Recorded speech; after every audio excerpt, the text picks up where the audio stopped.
Yang Shaiva Shivaiti Brahmeti Vedantino Buddha Buddhaiti Pramana Patava Karteti Nayaikaha Arha Nitya Atho Jaina Shasana Data Karmeti Mimangshakaha Shuvayang no Vidaha Dhatu Vanchita Phalam Trailakanatho Hari Om Shanti Shanti Shanti. May the world of the universe, the remover of all evils, grant us all the noble desires of our heart.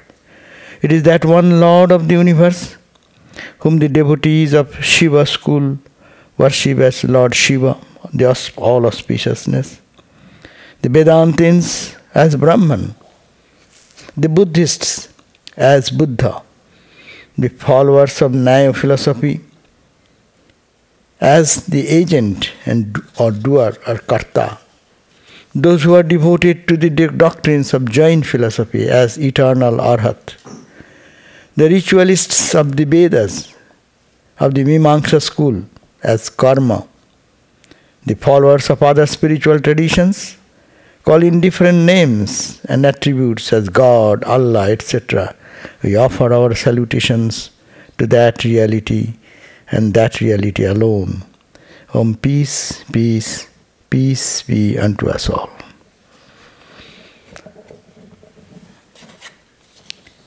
This year, last year was 125th year of the Parliament of Chicago, World Parliament of Religions, which happened in 1893. And we, as a part of that, we are just recalling that event. And that is the topic today, that the day that changed the religion in America. That is the topic today. Meaning the day that 11th of September 1893, not 2004. That one, no? 2001. That is the day we are trying to celebrate and think that what a transformation he brought to the thought process of the world culture, world tradition. Today is also a holy birthday of Swami Turiyananda, one of the direct disciples of Sri Ramakrishna. I recall one incident that Swami Vivekananda was in Calcutta and leaning on the veranda of Balaram Bose's house in Calcutta, and he was singing a song, "No one understands my pain, my suffering," and he was sobbing and weeping. This Swami Turiyananda asked Vivekananda, "Why are you crying?" Then he expressed his idea, "No one knows my suffering." That is Vivekananda. What's the suffering? Not his own, but the suffering of humanity. That is a pain, and that's a feeling which he cannot withstand. Like a child, he is weeping. This Vivekananda came in this country, and for the good of humanity, he opened up a new facet of spirituality. Spirituality was there, religion was there, but the religion and spirituality, which is the core of all practices, was probably not understood properly and not practiced. In India also it happened, that's why his guru came as Sri Ramakrishna. And he went through so many spiritual practices to understand and to lead to teach the whole humanity. It is all we are heading towards God. Only rituals and doctrines are different, but the end result is the same. So he lived that life. And here Swami Vivekananda, his second form. It is the form which is Ramakrishna in another form we call Vivekananda, came in this country to preach that message, that religion is for realization. Religion is to make people strong, powerful, tolerant, not tolerant, accepting, loving, caring, giving dignity to each other. Any path, any tradition one follows, they are all heading towards that one goal. So that historic event in America, that was the World Parliament of Religions when it happened as a part of the 400th Columbian Exposition.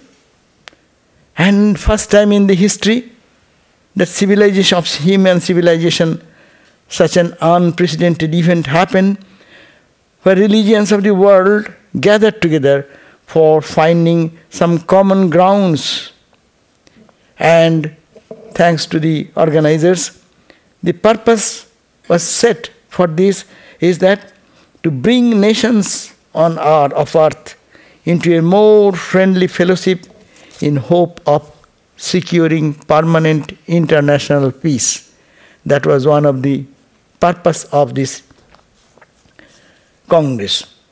And then another purpose was said to inquire what light each religion has afforded or may afford to other religions of the world. That was two of the main purpose of this World Parliament of Religion. And as we know that there was every religion, there were about, if we hear that, about 194 papers were read in that convention, and about 152 of them were from the Christian representative, and 7,000 people attended that. And Confucianism, 2 representatives were there, Taoism there, Shintoism, Hinduism, Buddhism, Jain, Zoroastrian, and Judaism, Christianity and Islam all together. But the majority of the speakers were of Christian tradition, naturally, and a few of other traditions. But everyone is talking about his religion. How great is that religion, and what is the greatness of that? But it is only one person who spoke in front of all, that is Swami Vivekananda, who spoke for all the religions. That make him very special. That it is, we are all heading towards the same goal. Swami Vivekananda's idea is that sects are not bad. Sectarianism is bad. Let there be sects. As many people, so many sects. Even Swami Vivekananda went so far. Because every individual should have their individual freedom to think about God and to find ways and means to explore in their own unique way to reach that same destination of freedom from all bondage. So that was the boldness of Swami Vivekananda who put it, that it's not to be all the religions. Unity of all religion does not mean the whole world will be one religion and all other will be destroyed. That was the concept even today. Many world religions thinking that the whole world is one. How?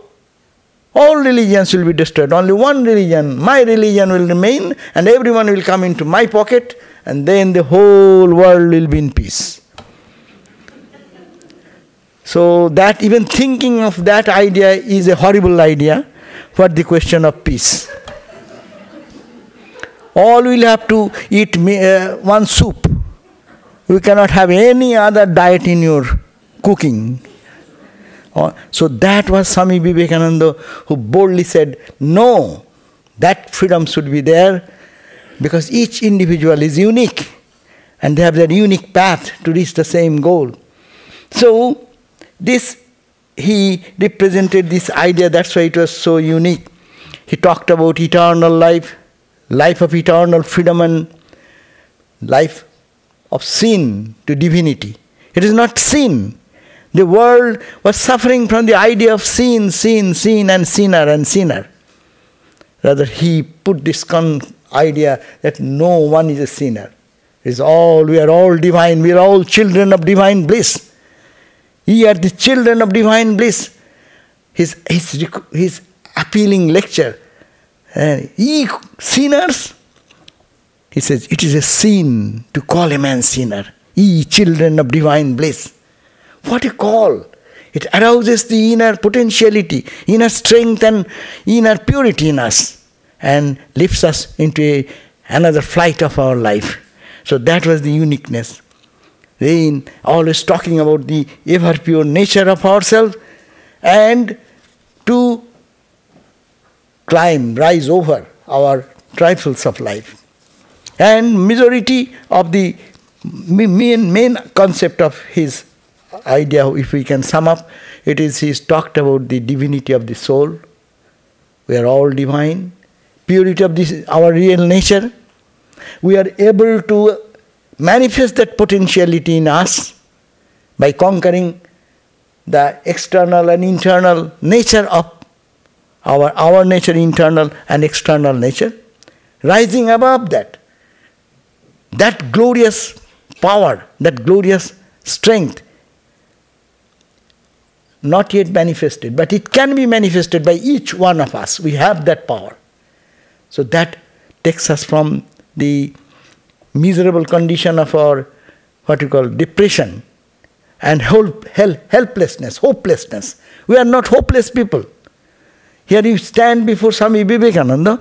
Here is a person who always brings hope to everyone. It's a power which gives some energy which is unknown to the person which is hidden. So that Vivekananda came here and gave that message, and that today what we find in so many points of meeting together, in the interfaith meeting, interreligious dialogue, it has become a common factor in everywhere, even in the universities. There are in religious life, meaning all religions are to be studied and students will be there and they sit together, try to understand. This is a unique opportunity. What has come and its origin is there, was just in the seed form, and that has spread into the country and also in all the countries of the world now, Europe and other countries. So Swami Vivekananda is giving this idea that he expressed his idea, what this assembly of this Parliament of Religions gave. He said, the present convention, I am putting from his speech on the 9/11, what he said, in the most august assemblies ever held, which in itself a vindication, a declaration to the world of the wonderful doctrine preached in the Bhagavad Gita. What is that? Whosoever comes to me, through whatsoever form I reach him. All men are struggling through paths which in the end lead to me. Quote ends. Sectarianism, bigotry, and its horrible descendant fanaticism have long possessed this beautiful earth. They have filled the earth with violence, drenched it often and often with human blood, destroyed civilization, and sent whole nations to despair. Had it not been for these horrible demons, human society would be far more advanced than it is now. But that time is come, and I fervently hope that the bell that tolled this morning in honor of this convention may be the death knell of all fanaticism, of all persecutions, with sword or with pen, and of all uncharitable feelings between persons wending their way to the same goal. It is a challenge. It is still now a big challenge. Swami Vivekananda expected that the 10 times the bell rang on that day, because 10 world religions participated in that convention. And his expectation was that this will be the death knell of all fanaticism. 10 times striking the message of unity and harmony will be the end of all fanaticism. But you see how fanatic still we are. But let us hope for the best. Let us pray and let us act in that line what Swami Vivekananda gave us. And it is said that it has drenched the whole world with blood. How many times? The world war has killed people. But in the name of religion, people are killed more. If you add the number from centuries and the torture what went in the name of religion. So this is a point to understand the importance of Swami Vivekananda's being there and bringing out this message and not making one religion the end of all. And also Swami Vivekananda said beautiful ideas. He says in the concluding final session on the 27th September of 1893, at the final session of his address, he said, "If the Parliament of Religions has shown anything to the world, it is this. It has proved to the world that holiness, purity and charity are not the exclusive possessions of any church in the world, and that every system has produced men and women of the most exalted character. In the face of this evidence, if anybody dreams of the exclusive survival of his own religion and the destruction of others, I pity him from the bottom of my heart, and point out to him that upon the banner of every religion will soon be written, in spite of resistance, help and not fight, assimilation and not destruction, harmony and peace, not dissension." So that was Swami Vivekananda's hope. That was the hope of coming of Ramakrishna in this age. That is the purpose, that all the interfaith groups are sitting together trying to think. Just I was present in the last World Parliament of Religions in Canada. This year it happened. About 6,000 people attended there. And it is wonderful to see how some sort of parallelly another wonderful ideas of harmony and peace is generated in the minds of people. All types of religious representatives were there, and they are all mingling together, talking to each other, trying to find the commonality. There was, of course, some political agenda there. People go for different reasons, but that will be there. But dominant mood of that entire convention was there in Toronto. That was to bring this harmony, to honor and respect every religion, not to tolerate, but to honor and respect every religion and every person who is trying to bring this harmony in life. And spirituality is not in talk, spirituality in living the life. Spirituality is transformation, spirituality is building the character. And that was the message, and that's why Swami Vivekananda was so much needed there. And he one day said, before his coming to this country, that you see, it is probably Hari Maharaj, no? He said, today is his birthday. So Swami Turiyananda, whose picture is there, he also came in this country. Swami Vivekananda brought him after him to preach Vedanta in this country. But before coming to this country, he said, you know, dear Hari Bhai, means brother Hari, what is happening here? It is all for this.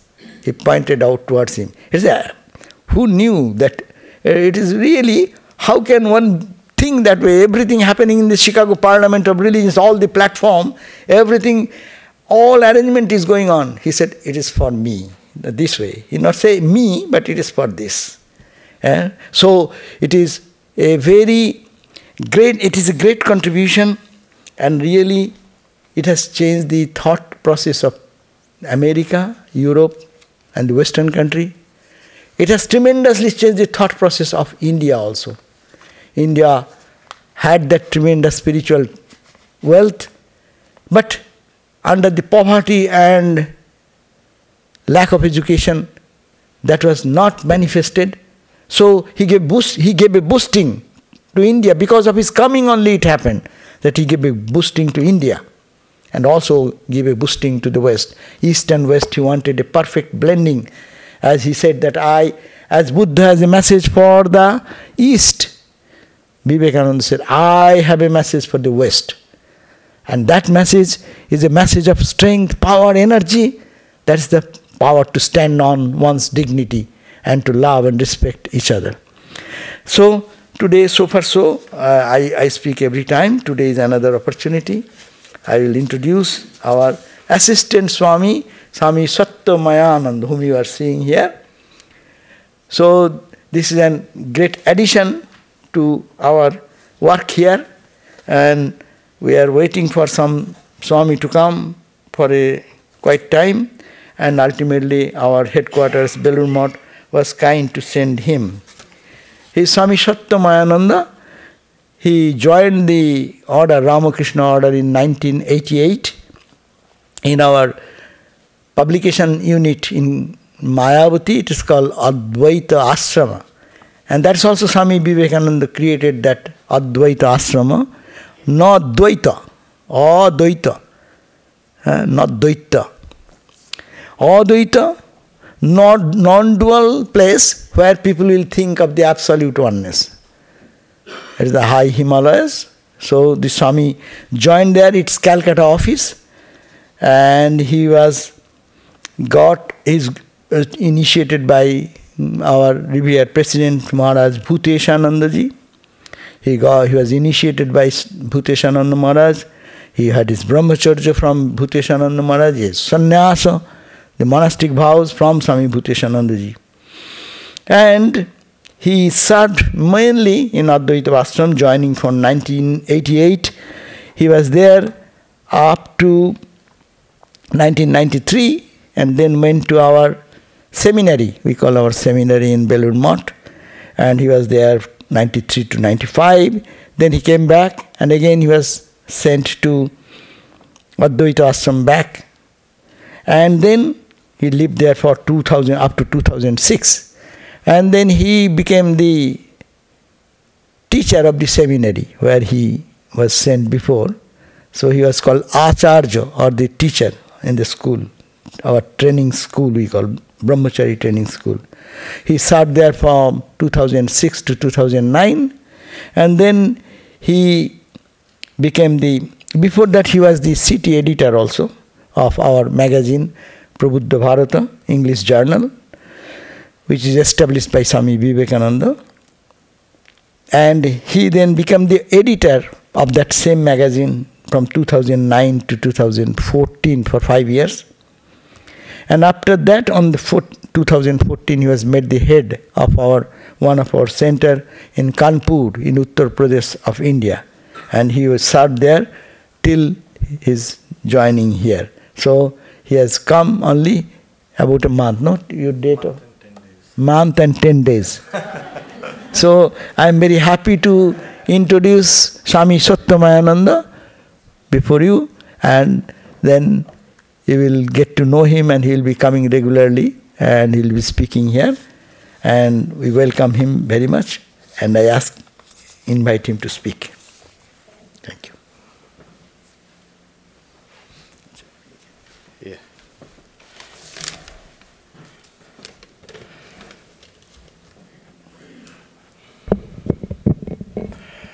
Om Garjan Vedanta Singhena Vivekananda Rupinam Apastanidra Bhuryena Karitasmai cha Mangalam.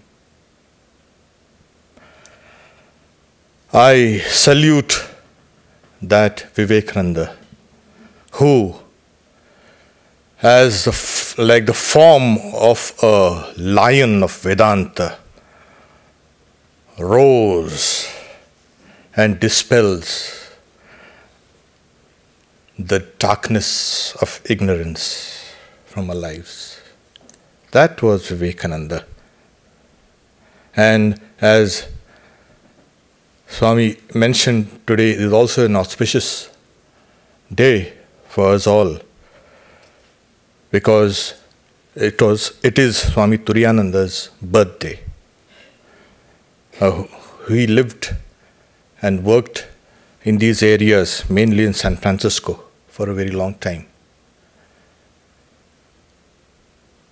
We have, before I could proceed, I would like to thank Swami Sarvadevanji for building up the kind of a tension.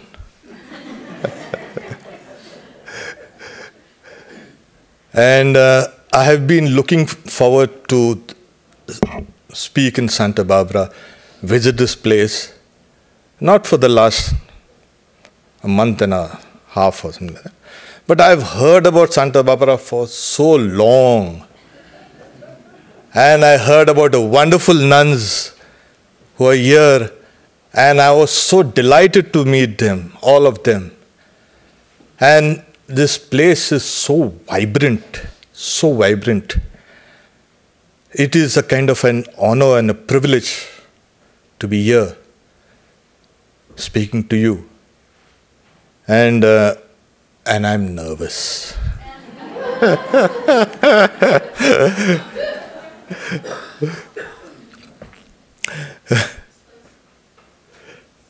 I thank you all for being present here today.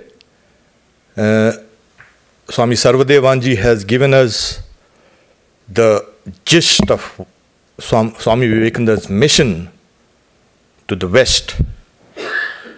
And for many years, I have been a student of Vivekananda's works. And these were life-transforming, very powerful words.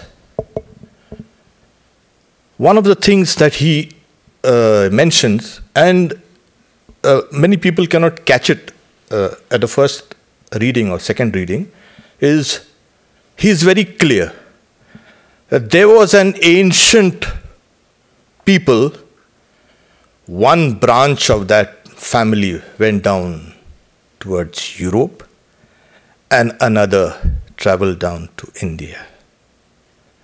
One developed the sciences. Nature was so beautiful. And they developed the external sciences and the arts and the literature. And the other branch of that family, in sublime, bountiful surroundings, internalized everything. That formed a part of yoga and metaphysics and philosophy and religion.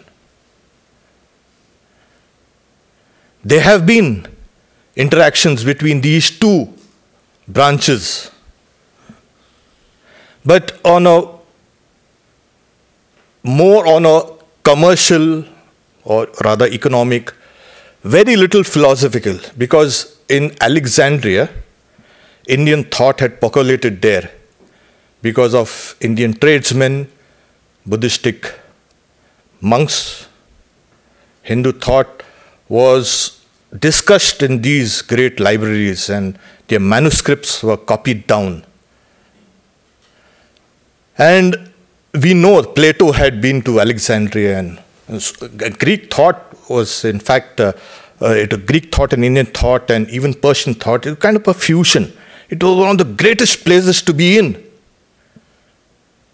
So we had these two branches of the family. They did interact. And sometimes they interacted in India, mainly on an aggressive level. And Swami Vivekananda was very clear. Whenever there's a conquering race, joining the various parts of the world together, out rushes Indian spirituality and thought. This has happened before. It has happened in India also. But this time, at the Parliament of Religions, this interaction would take a new level. Religion. There was law and commerce and, so many other congresses there. But religion became important. It became the cynosure of all eyes. Because humankind has invested tremendous amounts of energy into this religion. Because it has civilized civilizations. They wanted to know more about what's this religion. So here the interaction will be on the plane of religion. So in India, as represented by Vivekananda, because he traveled around India, he's seen his poverty, he's seen that greatness. And in 500 years, everything had sunk. India had the highest GDP at the time of the King Emperor Akbar. And where did it happen? What happened? Where did it go? It was drained down. And he's seen this poverty and squalor and degradation. He internalized everything. As Swami mentions it, who will understand my suffering? He suffered for all of us. He internalized. He was India there, standing on the platform, not Vivekananda per se. And here he met the West. And as it was mentioned, he spoke for all religions. That was the uniqueness. This two branches of the family is being separated and then coming to join. Samuel Huntington has written this book, Clash of the Civilizations and Remaking of the World Order. It's a bestseller in India. We look out for all such things.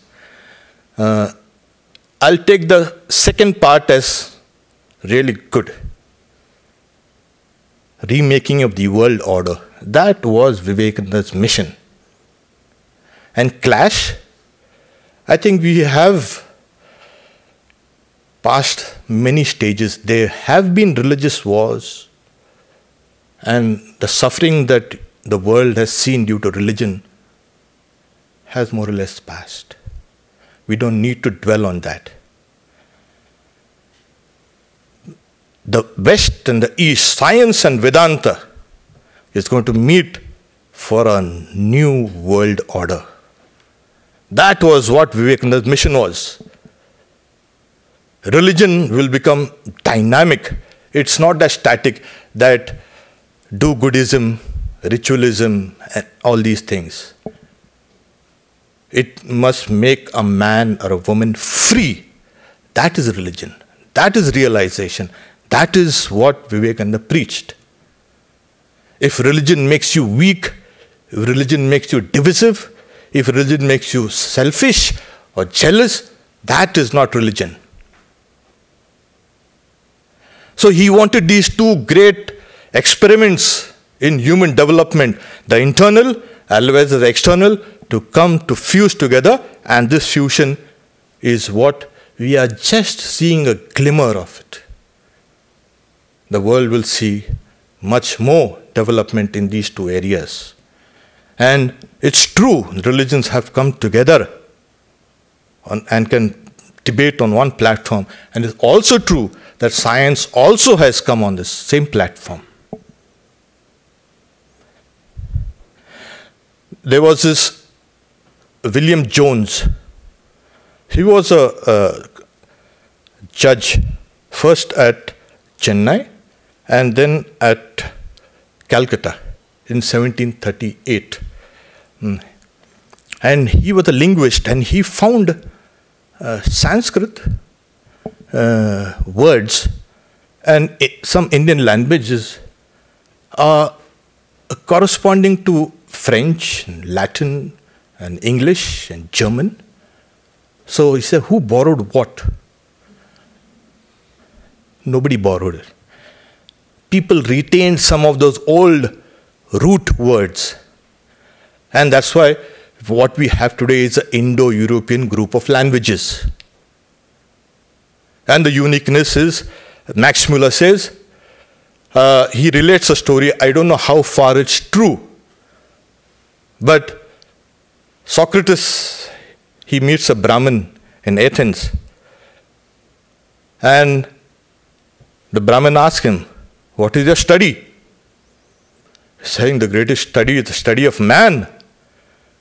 The Brahmin retorts, how can you know man if you do not know God? There need to be understood that an individual needs to be linked to the universal. If you are only an individual, closeted, you are going to end up in very big trouble. You've got to relate yourself to the higher dimensions within you, which is the universal aspect. So these were the two streams of thought. They have mingled. Today, this is a common property of almost everything. Science talks about, religion talks about, people talk about, sociologists talk about it, everybody talks about it. These ideas have percolated and are working in the subterranean of human thought. When a prophet comes, if people are complacent and they are comfortable, he's not going to come there. He's going to waste his time and energy for that. He comes, a prophet comes when there's chaos, when there's unrest, when the conditions are right. And that's what actually took place in America. Externally, yes, there was a parliament of religions and part of the Columbian Exposition. That was there. Yes. But in 1893, America was a wreck. Many people don't talk about it. I'll just run through a few of the factors that had caused a kind of a restlessness there. The 1890 census, there were close to around 63 million people. 11% was African Americans, 3,433 was native, you can say, Americans. There were clashes between labor and capital. And we know in 1892, there was a huge clash at the Carnegie plant in Pennsylvania between labor and these big businesses. Farming sector, which was growing exponentially, by 1880s had slumped. The farmers are dissatisfied. The rise of the populist movement, unemployment was 20 to 25%. Banks, railroad, and steel mills were going bankrupt. There was about 15,000 businesses were closed. There was a financial panic. One of the reasons also, they had raised the rupee value in India, the Britishers. And here there was a kind of a panic. So all these factors were there. Then what we have is, the idea of Anglo-Saxon superiority. Friedrich Hegel, he speaks about the will of God as manifesting through the state. The state is supreme, and successive cultures work out God's will in history. And this was a Teutonic phase. The Teutons would come and clean things up, the rise. And that's the reason why we had a lot of racism. If you remember, Dr. Barrows, he apologizes to the Chinese delegate and to all the people. We've not been treating the Chinese very well. We also have the survival of the fittest. And it gave the people a kind of a weapon in their hands. Yes, if I survive, I am fit, and you are not fit to live.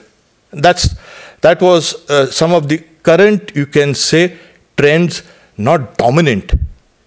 These things are not dominant. These things are there, just working down below. Then these Calvinistic ideas. Oh, God is behind a businessman. So if he gets rich, the businessman gets rich, there will be a kind of a trickle-down effect. People will also get rich. But we know the rich get richer, and the poor don't get rich.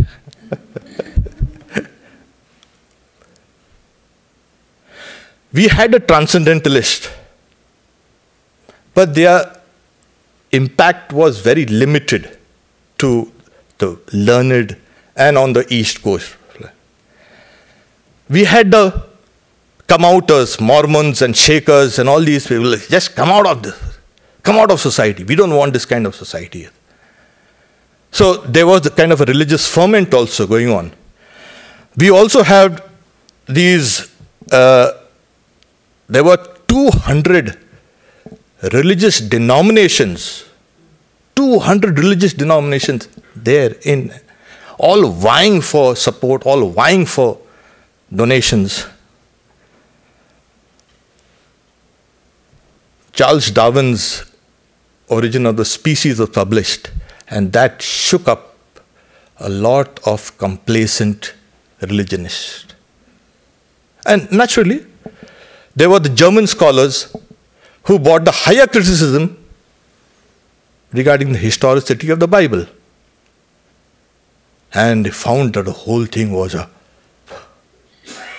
In fact, Friedrich Nietzsche, he said if Christianity will hold on to truth, that truth will destroy Christianity.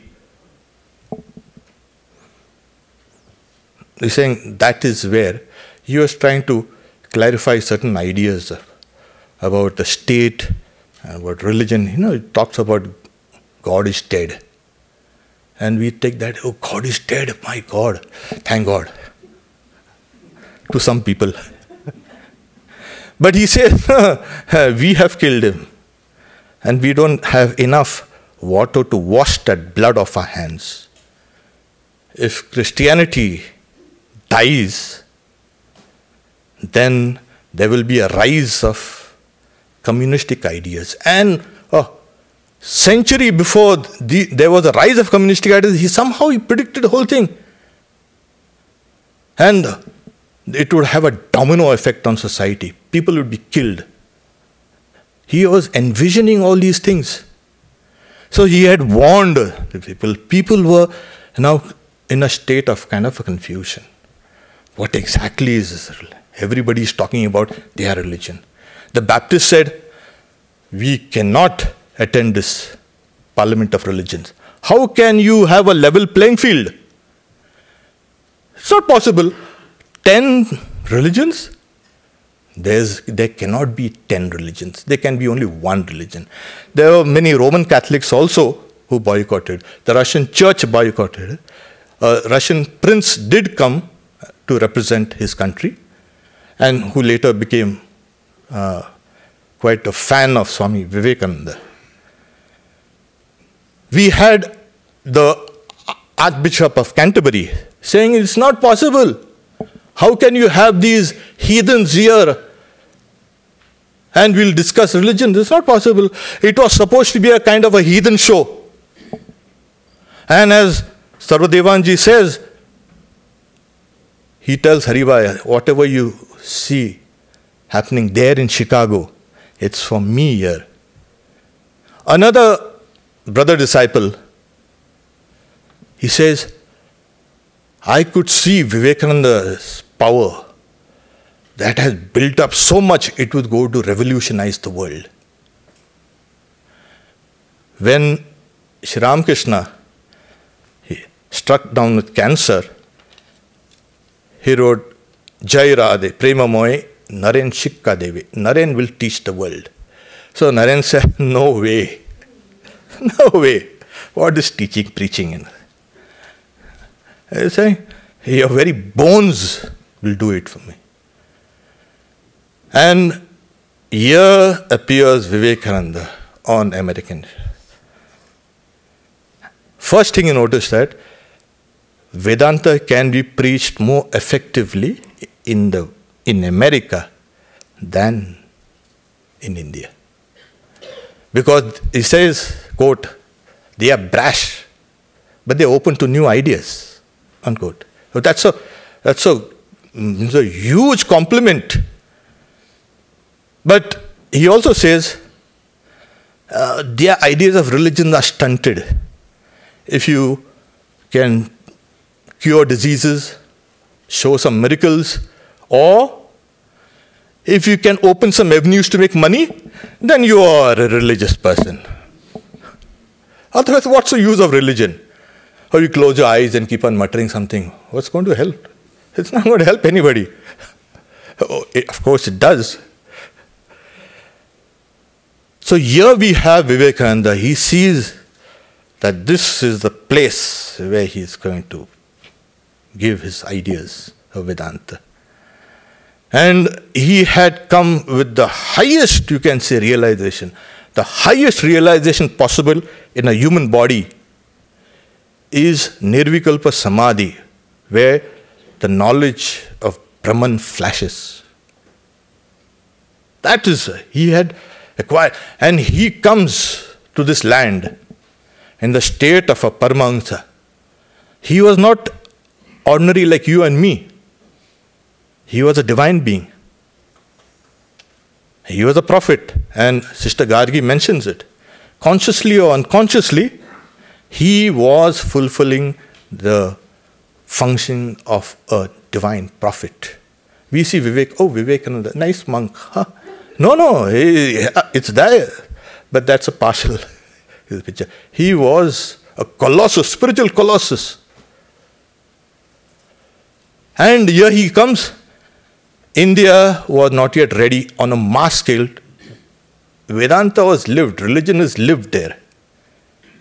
But due to factors like poverty and illiteracy and the host of other evils, Vedanta could not have been preached there as effectively as it was. Secondly, you put ideas here and they're going to spread out everywhere. Sanskrit is a language of philosophy, of metaphysics. You can bring out a whole, you can say, pages of ideas in a few words in Sanskrit. It's a beautiful language. English is a spreading language. And great, and he spoke in English. And he wanted a platform for doing that. He's saying, this is going to spread. Indian languages are dramatic languages, you know.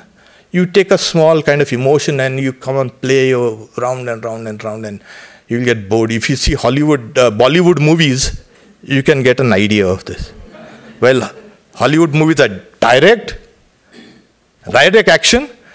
Bollywood movies, they will take you round and round and make you dance on those emotions and dramatize some trivial, you can say, thing also. So here he was ready. He coming and he's living this life. In many instances, we find, apart from his lectures, when he's delivering the wonderful lectures, but he is otherwise just a kind of a pure child. One of the characteristics of knowledge is you become childlike, pure, not childish, child. And he traveled round the country, Europe too. He went on planting those seeds of spirituality. And if he is such a huge, you can say, preacher or yogi or colossus, why didn't he germinate quickly? Yeah, that was my question also. It's such a big thing, and what happened? America is the same thing, more or less, what it was. You see, we have 3 levels of reality. One is this external space called the Maha Akash, the great elemental space. This, we need to live in space and in time. So, you're not aware of the space, but you are in space. The Indian philosophers went a little deeper and said, we have this space and time, of course. We have another space which is called a Chittakash, the mind space, the cosmic mind.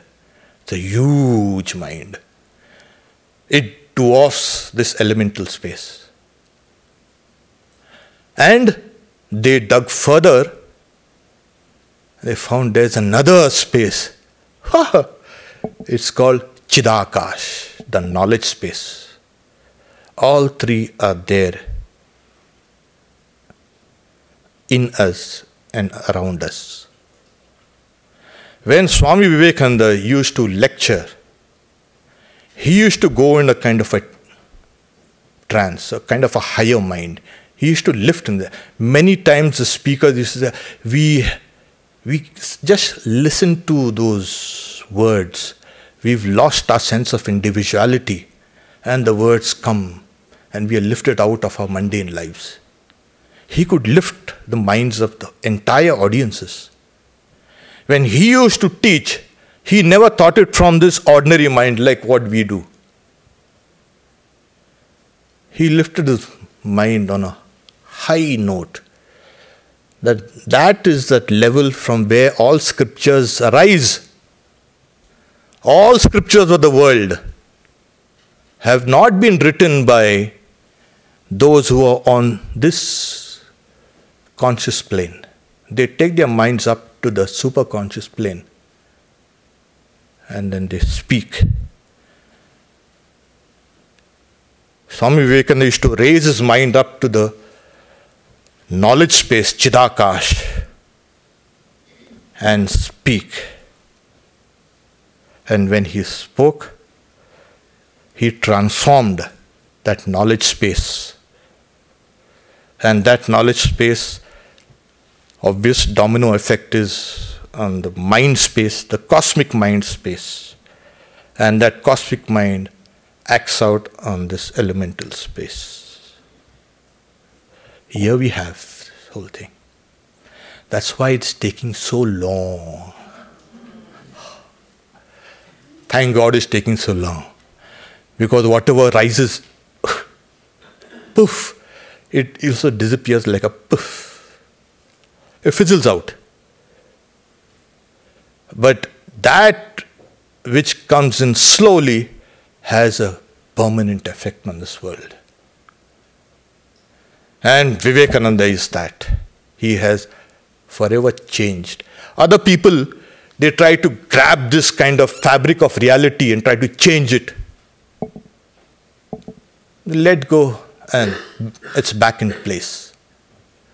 Great rulers and dictators and all these people, they try to fight that. They don't know the secret of changing things. Go up to this Chidakash, the knowledge space, and change the world from there. So, whatever changes take place in the elemental space are quickly eroded. New changes take their place. So, this was Swami Vivekananda. Now, he came and gave us, he's saying, the God of India, who is guiding her destiny, had sent me to this land. And after me, hundreds will go to all the countries of the world. He had a mission, like Swami made us understand that I have a message for the West. Buddha had a message for the East. He was aware of his powers. He was aware of what he is doing.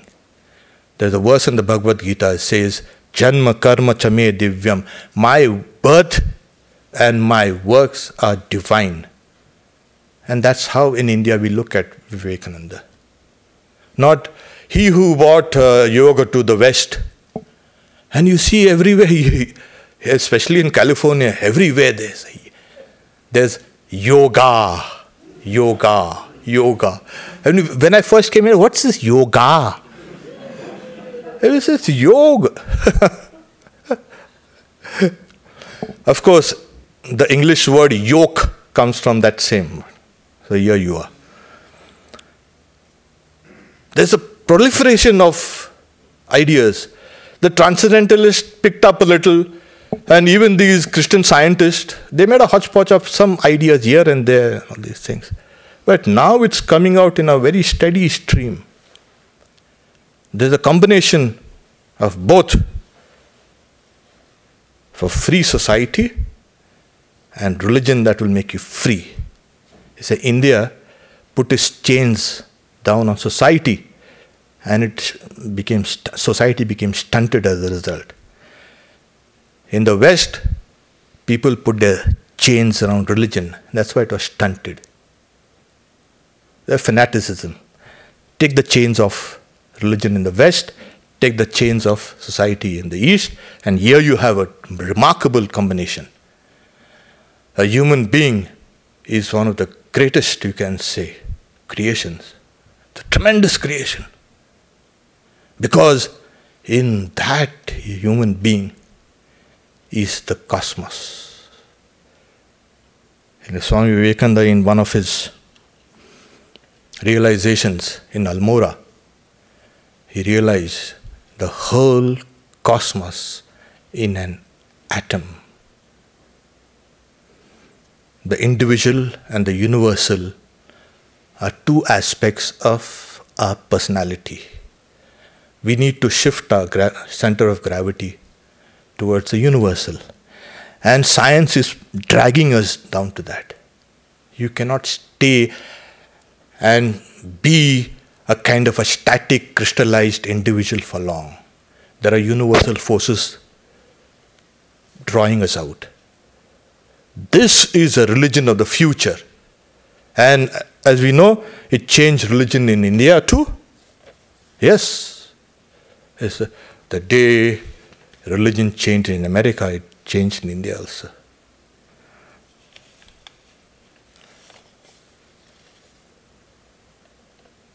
We are at a remarkable phase of human history. And now it's not just Vivekananda's ideas and power working down, but each and every one will have a kind of a responsibility as Vedantists to carry forward this great legacy of these two ancient, you can say, experiments in human civilizations. Samuel Huntington talks about clash of the civilizations. It's not going to be any clash anymore. It's going to be the remaking of the world order. Thank you very much. And we conclude with a prayer, our salutation to Swami Vivekananda, that prayer. Om Namah Shri Yatirajayo Vivekananda Suraye Satchit Sukha Swarupayo Swamine Tapoharine. Om Shanti Shanti Shanti. Our salutation to Swami Vivekananda, who is the king among the monks and renunciates, and who is the knowledge supreme, and who has taken the embodied form for the good of others. Our salutations to him again and again. Om, peace, peace, peace be unto us all.